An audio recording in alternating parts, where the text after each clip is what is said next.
नमस्कार, स्वागत है न्यूज 21 में और आप देखना शुरू कर चुके हैं मेरे साथ अपना बिहार। मैं हूं हर्षदा। सबसे पहले बुलेटिन में बात करेंगे अरवल की, जहां पंचायत के कोनी गांव में आयोजित महिला संवाद कार्यक्रम में जिला पदाधिकारी श्री कुमार गौरव ने हिस्सा लिया, जहां महिलाओं ने अपने अनुभव और सुझाव साझा किए। आपको बता दें, जयपुर पंचायत के कोनी गांव में गोवर्धन जीविका महिला ग्राम संगठन द्वारा आयोजित महिला संवाद कार्यक्रम में जिला पदाधिकारी कुमार गौरव ने हिस्सा लिया। इस संवाद में बड़ी संख्या में स्थानीय महिलाओं ने हिस्सा लिया और अपने अनुभव साझा किए। जिला पदाधिकारी ने कहा कि महिला संवाद सरकार द्वारा महिलाओं को उनकी आकांक्षाओं और सुझावों को साझा करने का एक मंच प्रदान करता है, जहां उनकी बातों को जिला और राज्य स्तर पर निराकरण का आश्वासन मिलता है। इस अवसर पर उप विकास आयुक्त अरवल शैलेश कुमार ने भी महिलाओं से खुलकर अपनी बात रखने की अपील की। जिला परियोजना प्रबंधक रागिनी कुमारी ने महिलाओं को महिला संवाद कार्यक्रम के उद्देश्यों के बारे में जानकारी दी और समझाया कि उनके सुझाव और आकांक्षाएं कैसे सरकार की नीतियों में शामिल हो सकती है। अरवल से रंजन की रिपोर्ट।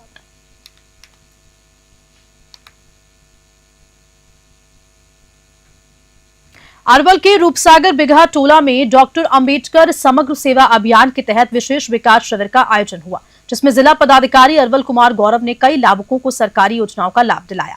भीमराव अंबेडकर समग्र सेवा अभियान के तहत अरवल जिले के बलिदाद पंचायत के रूपसागर बिगहा टोला में विशेष विकास शिविर का आयोजन किया गया। जिला पदाधिकारी अरवल कुमार गौरव ने इस मौके पर बाबा साहिब के चित्र पर पुष्पांजलि अर्पित की और लाभुकों को श्रम card, Ayushman card, ration card, जन्म प्रमाण पत्र और चश्मा वितरित किया। इस शिविर का उद्देश्य जाति टोलों को 22 सरकारी योजनाओं से आच्छादित करना है, जिनमें उज्ज्वला योजना, वास भूमि और सामाजिक सुरक्षा योजनाएं शामिल हैं। शिविर के दौरान जिला पदाधिकारी ने नल जल केंद्र का भी निरीक्षण किया और स्थानीय समस्याओं पर अधिकारियों को कार्रवाई के निर्देश दिए। अरवल से रंजन कुमार की रिपोर्ट।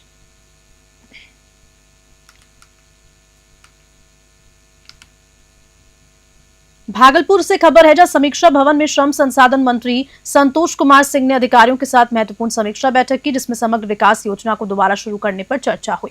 भागलपुर के समीक्षा भवन में श्रम संसाधन मंत्री और जिले के प्रभारी मंत्री संतोष कुमार सिंह ने अधिकारियों के साथ एक महत्वपूर्ण समीक्षा बैठक की। बैठक में कहलगांव विधायक पवन यादव, पिरपैंती विधायक ललन पासवान, उप विकास आयुक्त प्रदीप सिंह, एसडीएम धनंजय कुमार समेत कई प्रशासनिक अधिकारी उपस्थित रहे। बैठक के दौरान मंत्री संतोष कुमार सिंह ने बताया कि मुख्यमंत्री समग्र विकास योजना जो कुछ समय से बंद थी, उसे फिर से शुरू कर दिया गया है। इस योजना के तहत नगर निगम और नगर परिषदों को शहरी विकास के लिए 114 करोड़ रुपए की राशि आवंटित की गई है। उन्होंने अधिकारियों को योजना के त्वरित और प्रभावी क्रियान्वयन के निर्देश दिए ताकि जनता को जल्द से जल्द इसका लाभ मिल सके। भागलपुर से राहिल सिद्दीकी की रिपोर्ट।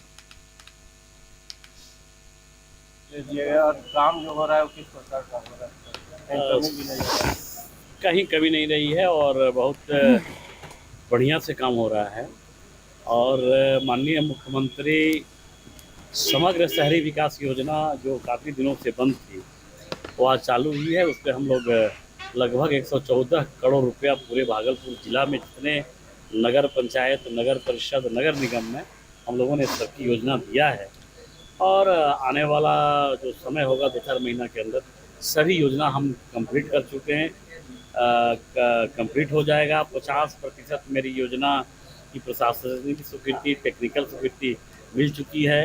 करीब 30% की मेरी जो योजना है उसका टेंडर हो चुका है, उसका टेंडर अवार्ड हो चुका है और 1 हफ्ते के अंदर काम भी लग जाएगा। जो बचा योजना है उसको अगले महीने तक हम लोगों ने टारगेट दिया है, 2 महीने के अंदर सभी योजनाओं को पूरा कर लेंगे।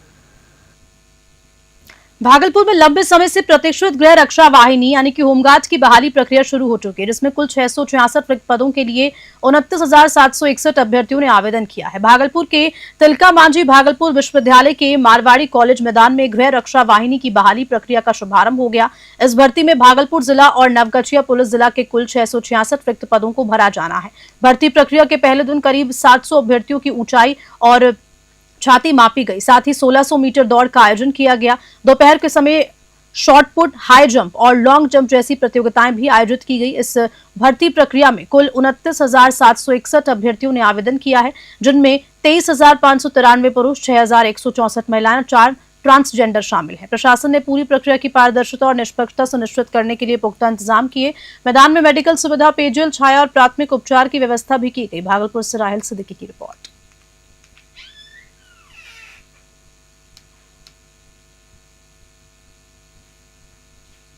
भागलपुर पहुंचे श्रम संसाधन मंत्री संतोष कुमार सिंह ने प्रतिपक्ष के नेता तेजस्वी यादव पर तीखा हमला करते हुए कहा कि जब उन्हें मौका मिला वे विकास की बजाय जाति की राजनीति में उलझे रहे। भागलपुर में श्रम संसाधन मंत्री जिला प्रभारी मंत्री संतोष कुमार सिंह ने प्रतिपक्ष के नेता तेजस्वी यादव पर जमकर हमला बोला। कहा कि जब जब बिहार की जनता ने तेजस्वी यादव को मौका दिया तब वे विकास की बजाय जाति और पार्टी की राजनीति में उलझे रहे। मंत्री ने कहा कि जब तेजस्वी को बिहार की जिम्मेदारी सौंपी गई तब उन्हें न तो विकास दिखाई दिया और न ही राज्य की चिंता रही, लेकिन जैसे ही चुनाव नजदीक आते हैं उन्हें सब कुछ याद आने लगता है। संतोष कुमार सिंह ने सीएम नीतीश कुमार और प्रधानमंत्री नरेंद्र मोदी के नेतृत्व की सराहना करते हुए कहा कि डबल इंजन की सरकार बिहार के विकास की रीढ़ की हड्डी है। उन्होंने कहा कि आज वही बिहार जिसे कभी नजरअंदाज किया जाता था अब न केवल देश बल्कि पूरी दुनिया में अपनी पहचान बना रहा है। भागलपुर से राहिल सिद्दीकी की रिपोर्ट। विपक्ष जो है निशाना साध रहा है, क्या कहेंगे सर? आरजेडी तेजस्वी यादव भी लगातार हमलावर हैं। क्या हमलावर हैं तेजस्वी यादव जी? तेजस्वी यादव जी का कोई विषय नहीं रह गया। तेजस्वी यादव जी को जब जब बिहार के लोगों ने उनको समय दिया है बिहार का विकास के लिए, बिहार के लोगों को विकास के लिए, तब तेजस्वी यादव को बिहार का विकास और बिहार की जाति पार्टी याद नहीं आती। जब चुनाव आता है तो याद आती है। देखिए, एक बात स्पष्ट है कि माननीय प्रधानमंत्री आदरणीय नरेंद्र भाई मोदी और माननीय मुख्यमंत्री आदरणीय नीतीश कुमार के नेतृत्व में जो डबल इंजन की सरकार चल रही है, बिहार को एक विकसित बिहार की तरफ ले जा रही है।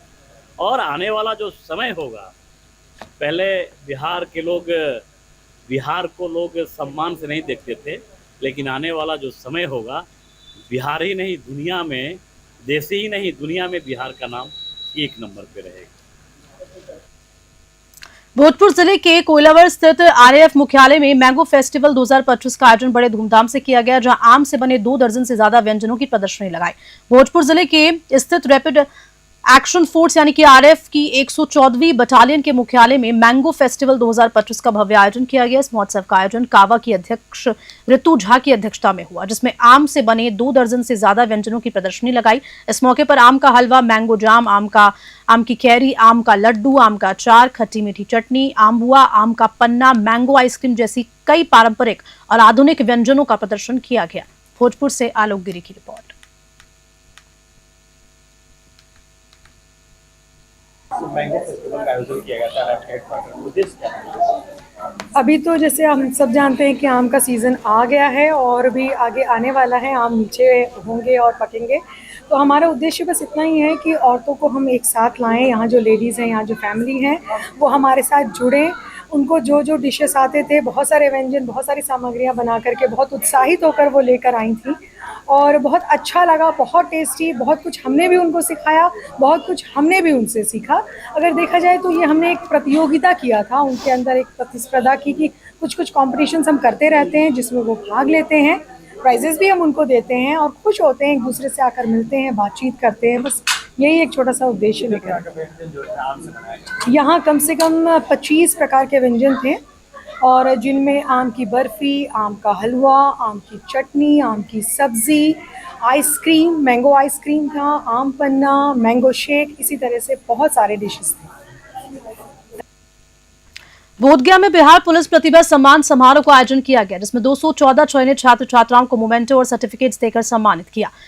गया जिले के बोधगया में एक निजी होटल में बोधगया फिजिकल एकेडमी द्वारा बिहार पुलिस प्रतिभा सम्मान समारोह का आयोजन किया गया। इस समारोह में हम पार्टी से बाराचट्टी विधायिका ज्योति मांझी ने बिहार पुलिस में चयनित 214 छात्र छात्राओं को मोमेंटो और सर्टिफिकेट देकर सम्मानित किया। ये सभी छात्र छात्राएं अलग अलग गांव से इस कार्यक्रम में शामिल हुए। समारोह को संबोधित करते हुए मुख्य अतिथि ज्योति मांझी ने कहा कि 3 दशक पहले बेटियां घर की चौखट पार नहीं करती थी, लेकिन आज शिक्षा के कारण वे किसी भी विभाग में पीछे नहीं हैं। उन्होंने इस बदलाव को समाज के लिए प्रेरणादायक बताया। गया से नीरज की रिपोर्ट। आज हमारे ही बीच के बच्चे कुछ ट्रेनिंग दे रहे थे पुलिस बहाली को लेकर के। मुझे बहुत खुशी हुई कि अपने ही घर से निकले हुए बच्चे बच्चियों को काफ़ी मात्रा में पुलिस में जाने के लिए इन्होंने ट्रेनिंग दिया और कई एक लड़के लड़कियां सफलतापूर्वक इसमें पास हुई हैं और पुनः वो उनका पुलिस में जॉब लगेगा। तो मैं बहुत खुश हूँ कि आजकल देखते हैं बहुत सारे अकादमी लोग खोले हुए हैं, लेकिन छोटे छोटे लोगों को कहाँ मौका मिलता है। बड़े पैमाने पर पैसे की मांग होती है, हमारे किसान, गरीब, मजदूर जो भी हैं, उसके बच्चे नहीं जा पाते हैं। अलवर के बस स्टैंड से शहीद स्मारक तक हजारों लोगों ने हाथों में तिरंगा लेकर भव्य तिरंगा यात्रा निकाली, जिसमें भारतीय सेना के शौर्य और वीरता को सलाम किया। अरवल के नागरिकों ने भारतीय सेना के शौर्य, पराक्रम और वीरता के सम्मान में एक भव्य तिरंगा यात्रा का आयोजन किया। ये यात्रा बस स्टैंड स्थित कारगिल पार्क से शुरू होकर प्रखंड मुख्यालय परिसर में शहीद स्मारक तक पहुंची। इस यात्रा की अगुवाई बीजेपी जिला अध्यक्ष धर्मेंद्र तिवारी ने की, जिन्होंने शहीद जवानों के तैलचित्र पर पुष्पांजलि अर्पित कर यात्रा का शुभारंभ किया। इस तिरंगा यात्रा में हजारों की संख्या में आमजन, पूर्व सैनिक, युवा वर्ग, मातृशक्ति और विभिन्न राजनीतिक दलों के नेताओं ने हिस्सा लिया। भारतीय सेना के सम्मान में गगनभेदी नारे लगाए गए और पाकिस्तान की नापाक हरकतों के खिलाफ सेना के शौर्य का बखान किया। अरवल से रंजन की रिपोर्ट।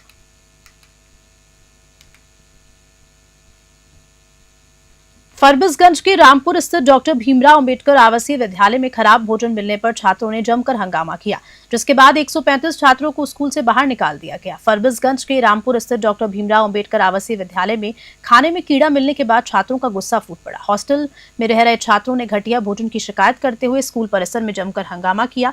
छात्रों ने खिड़कियों के शीशे तोड़ दिए और बेंच डेस्क भी क्षतिग्रस्त कर दिए। इस घटना के बाद अनुशासनहीनता के आरोप में करीब 135 छात्रों को तत्काल स्कूल से बाहर निकाल दिया गया। इन छात्रों में 9वीं से 12वीं कक्षा के विद्यार्थी शामिल हैं, जिन पर स्कूल के अन्य छात्रों को उकसाने और तोड़फोड़ करने का आरोप है। फरबिसगंज से मुबारक हुसैन की रिपोर्ट।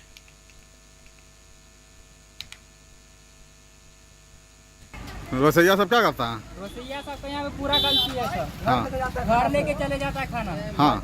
बाकी जो बचता है इधर विद्यार्थी बैठा रहता है, इधर लेके खा रहा है, इधर लेके कस रहा है, लेके घर जा कुछ बोलिएगा झगड़ा करने लगता है। कोई बात हुआ सर, उसके लिए आवाज उठाए इसलिए हुआ है। क्या? ये खाना के लिए हम आवाज उठाए, खाना में मतलब बिल्लू विल्लू था इसलिए बोले, बाकी बात बोल रहा है कि क्यों उठाए थे, सब लोग निकाल रहे। बस गर्मी छुट्टी के बाद हम लोग आएंगे। क्या नाम है आपका? नीतीश कुमार राम। कितना स्टूडेंट को निकाला गया यहाँ से? लगभग 12 का 11-12 का था 80 और बाकी बाद 9 10 का था ऐसे 80 या फिर 100। जी, सबको निकाल दिया गया। सबको निकाल दिया। लखीसराय के कबैया थाना क्षेत्र में अनियंत्रित ट्रैक्टर ने बाइक सवार युवक को रौंद दिया, जिससे उसकी मौके पर ही मौत हो गई। ये दर्दनाक घटना नया बाजार स्थित पोस्ट ऑफिस के पास हुई, जहां बुलेट पर सवार रोशन कुमार ट्रैक्टर की टक्कर से गंभीर रूप से घायल हो गए और तुरंत ही मौके पर उनकी मौत हो गई। परिजन और स्थानीय लोग पुलिस पर लापरवाही और अवैध वसूली के आरोप लगाते हुए मुख्य सड़क जाम कर दिया। एसडीपीओ शिवम कुमार और एसडीएम चंदन कुमार मौके पर पहुंचकर परिजनों को समझा बुझाकर जाम खुलवाया। घटना के बाद मृतक परिवार में कोहराम मचा है और लोग बेहद आहत हैं। लखीसराय से संतोष की रिपोर्ट। इसमें देखिए पूरा लखीसराय का जिला प्रशासन के द्वारा भ्रष्ट है और यहाँ पर जितने भी ट्रैफिक हैं सभी सिर्फ जो है पैसा तसीलने का काम करते हैं। अभी मान के चलिए 8 बजा था, 8 बजे पूरे लखीसराय जो मेन रोड है वो जो नो एंट्री आता है, नो एंट्री का समय है, लेकिन ट्रैक्टर जो है पैसा लेकर के यहाँ का प्रशासन घुसाता है। एक आम जनता जो है त्रस्त होकर के आज एक जो है कि नागरिक डैमेज हो चुका है। हम जिला प्रशासन से यही मांग करते हैं कि जब लखीसराय में बाईपास बन चुका है तो आपका जो है 6 चक्का नो एंट्री में है, तो आप मेन रोड में ट्रैक्टर हो, ट्रक हो, नो एंट्री के समय में कैसे आप जो है घुसाते हैं? इस पर आप लोग जो है पुनः विचार कीजिए। यहाँ जो आप लोग की जान नहीं जा रहा है, आम जनता का जान जा रहा है। पैसे का खेल मत खेलिए, आम जनता के बारे में सोचिए। सूचना मिली कि KRK स्कूल के पास जो है एक व्यक्ति की एक अज्ञात ट्रैक्टर के द्वारा ठोकर मार करके दुर्घटना में उनकी मृत्यु हो गई है। इसके बाद से ही इसमें जो है 2 टीम अभी लगातार लगी हुई है CCTV फुटेज को खंगालने में, और यहाँ से जो मार्केट का जो भी CCTV कैमरा है उसको हम लोग लोकेट कर रहे हैं, ताकि जो ट्रैक्टर है जिसके द्वारा ये घटना कारित की गई है उसको पहचान स्थापित करते हुए इसमें अग्रतर जो है हम लोग कार्रवाई कर सकें। फिलहाल जो है परिजन को आश्वासन दिया गया है उचित मुआवजे का, और जो इसमें है केस में ट्रैक्टर चालक को और वाहन को लोकेट करके इसमें अग्रतर कार्रवाई करने का, और उस आश्वासन के तहत जो है परिजनों के द्वारा अभी कोऑपरेट किया गया है और सबको हमने जो है पोस्टमार्टम के लिए भेजा है। इसमें त्वरित कार्रवाई करते हुए जितनी जल्दी हो सके उस अज्ञात वाहन को लोकेट करके और केस को हम लोग आगे बढ़ाएंगे, और जो उचित मुआवजा इसमें है वो हम लोग दिलवाएंगे। हमेशा 4 चक्का पे भी कंट्रोल करना चाहिए। 4 चक्का है, 4 चक्का है, 6 चक्का है, 8 चक्का है, सब पे आना चाहिए। सब चक्का और समय देख के करना चाहिए। ऐसा नहीं है, क्योंकि अपना 3 पोस्ट है, विद्यापीठ है, थाना चौक है, यहाँ स्टेशन के शहीद द्वार के पास है, बाजार समिति है, अंत में जमी मोड़। तो हर जगह ध्यान देना चाहिए प्रशासन को, 100% देता है निश्चित रूप से। और जो ये स्पीड जो इतना तेज आता है, प्रशासन है हर जगह कहता है वो ड्यूटी बना हुआ है, तो उसको बजाते बढ़िया 24 घंटा वो है निर्धारित। अरे भैया ठीक है, एक जो वर्दी वाला कहीं खड़ा रहता है तो हम लोग जितने यहाँ भीड़ हैं सब सावधान की मुद्रा में आ जाते हैं। भारतीय सेना की शानदार जीत ऑपरेशन सिंदूर के सम्मान में आज बक्सर में बीजेपी ने भव्य तिरंगा यात्रा निकाली। बक्सर के रामलीला मैदान से शुरू होकर वीर कुंवर सिंह चौक पर पीपराती रोड से होते हुए ये तिरंगा यात्रा शहीद भगत सिंह पार्क मुनीम चौक पर समाप्त हुई। हजारों की संख्या में आमजन, पूर्व सैनिक, युवा और मातृशक्ति हाथों में तिरंगा लिए भारत माता की जय और प्रधानमंत्री नरेंद्र मोदी के समर्थन में नारे लगाते रहे। यात्रा के समापन पर शहीद भगत सिंह की प्रतिमा पर माल्यार्पण कर उन्हें श्रद्धांजलि दी गई। बीजेपी महिला नेत्री उषा दुबे ने कहा कि ऑपरेशन सिंदूर ने पाकिस्तान को सशक्त संदेश दिया है कि भारत अपनी सैन्य क्षमता और हिम्मत से किसी भी चुनौती का सामना करने की तैयार रहे। बक्सर से धीरज की रिपोर्ट।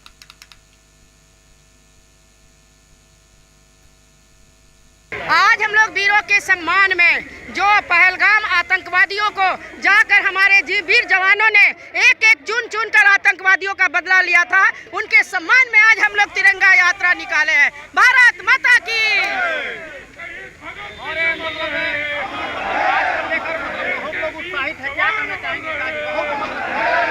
आज हम लोग हिमालय पर चढ़ने से भी ज्यादा, इतनी ऊंचाइयों को छूने से ज्यादा आज हम लोग अपने वीर जवानों पर खुशी है। कुछ से भी ऊंचा, पहाड़ों पर चढ़ने से भी ऊंचा उन्होंने हमें सम्मान दिया है। हम लोगों को, हमारी जनता को, भारतवासियों को वह जो रक्षा दिए हैं, एक सिंदूर का बदला लिए हैं, उसके उनके सम्मान में जितना भी हम कम करें वह कम है, कम ही कहा जाएगा।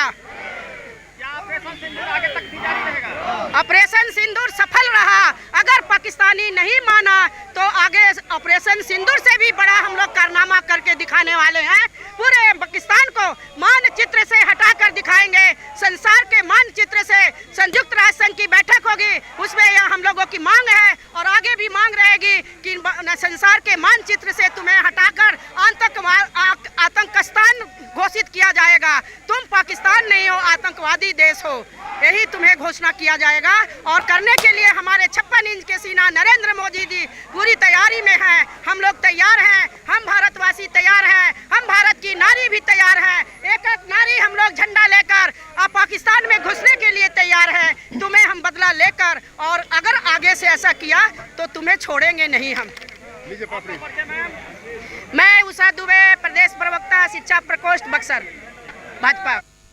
और चलिए इसी खबर के साथ बुलेटिन में फिलहाल के लिए इतना ही। बने रहिए मेरे साथ, देखते रहिए News 21। नमस्कार।